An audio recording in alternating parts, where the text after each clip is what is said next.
Hello, it's been a while. Well, I've decided to have a fun idea and experiment with ranking all 18 official Frankenstein movies from Universal. This is including the newly released Bride.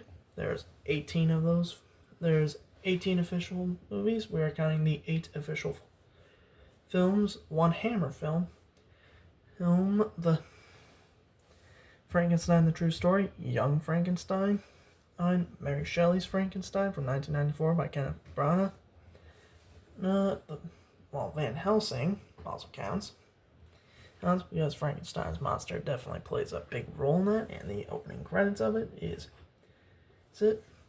We have I, Frankenstein from 2014, and Victor Frankenstein from 2015, and Lisa Frankenstein from 2024, or Guillermo del Toro's Frankenstein in 2025, and now The Bride. So that's fun. This is a big video, so let's get into it. Starting with number 18. And the last place category is not really a big surprise. It's I, Frankenstein. Come on. I, Frankenstein is just an eyesore at this point. Aaron Eckhart, once again, I do not see as Frankenstein's monster. I do not see that guy as the monster. So, oh well. Sorry about that. If you do like it, oh well. Number 17, we have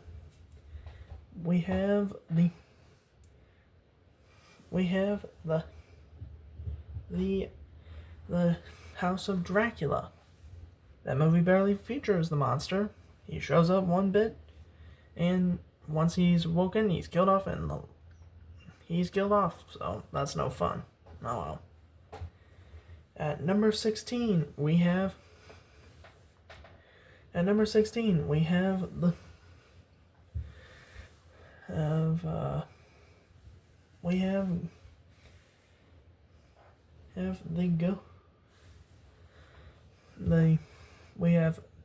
Victor Frankenstein. The one film that kind of fell short for me. It's not really perfect, but it could do better. James Marsden and Daniel Radcliffe, great actors, both of them, but not as great when you put them together. And the monster being named Prometheus is definitely what the monster should have been called. I don't know. No. At number 15, we have the House of Frankenstein. Yeah, but he don't got a house, so oh well. Anyway, this movie's kind of alright. It doesn't do bad at what it's trying to do, but it also does what House of Dracula does. Barely shows Frankenstein, and once he comes, terrible. Well, what did I just say? I don't know. No, anyway. Once he shows up, he gets killed off. That's basically it. These people do not. Whoever's the townsfolk are just like, let's kill him. I don't know. That was terrible. I don't even know. All right. At number 14, we have the Frankenstein, the True Story. This was not the true story.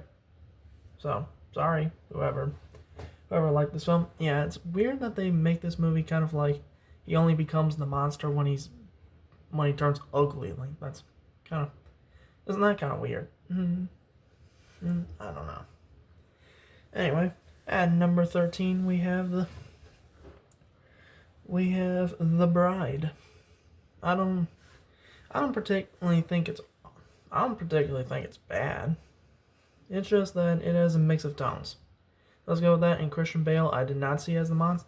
I did not see him playing the monster as good. I know some people will probably hate me for that, but to be honest, it's YouTube. So, comment right away. Okay. At number 12, we have The Ghost of Frankenstein. Only good performance in that was Bela Lugosi. I will tell you that much. At number 11, we have the number 11. We have the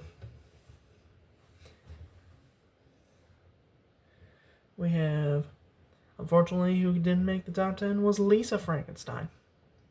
I thought it was alright, but ending, kind of solid. I think it's solid. You know what? A solid ending to it. So I'll give it that. At number 10, we have made it that far, or into the top 10, and we have Frankenstein meets the Wolfman. I don't know if that's controversial to say, but I don't know. First crossover. If they only started fighting, it would have been interesting. You know what? I think that may sound perfect. I don't know. No, but both Lon Chaney and Bela Lugosi were perfect. I'm not gonna lie, they were perfect. I'm just saying. At number 9, we have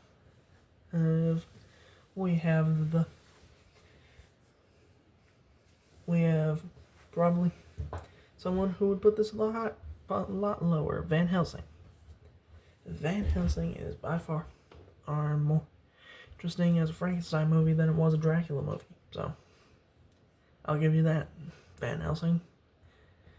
Even though people say it has very poor CGI for 2004, I'll still say CGI was pretty new at the time. So, I don't I can't show examples on this, so, oh well. Well, so, that kind of sucks. Oh well. At number 8, we have the son of Frankenstein. It's funny, I will say. I don't say it's a classic.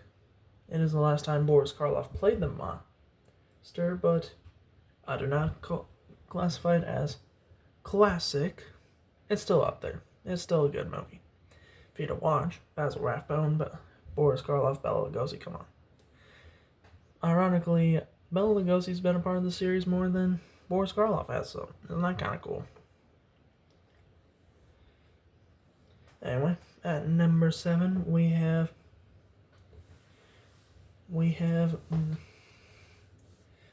Young Frankenstein, the best comedy that Mel Brooks has ever made of a classic Gothic film. Gothic, sorry. I will stand by that. I think it is the true classic Gothic comedy we needed, so I'll give you that. Plus, Gene Wilder is definitely playing the same character from Son of Frankenstein, but they should have called it the Son of Frankenstein. Anyway, at number 6, we have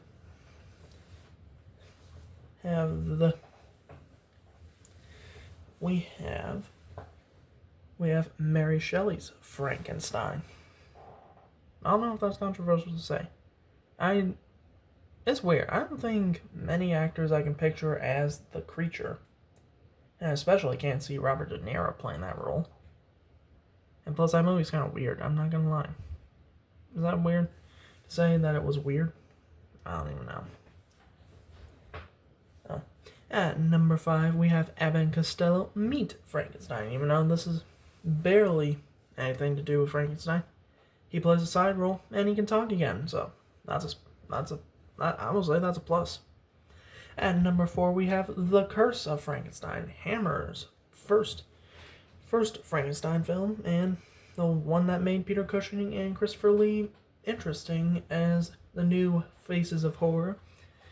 Or I will say, even though Frankenstein in that version is definitely a villain. I mean, he's the only one that returns after all, so what do you know?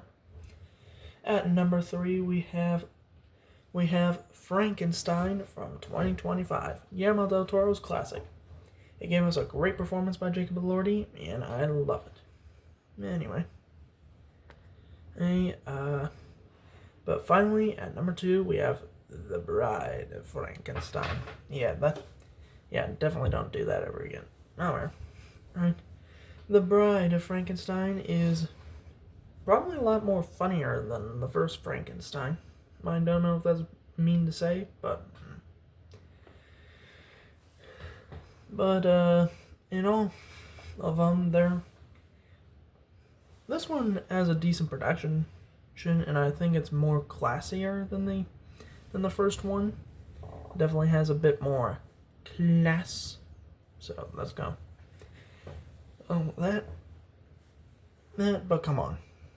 Number one is Frankenstein from 1931. Let's get that straight. It is always going to be number one.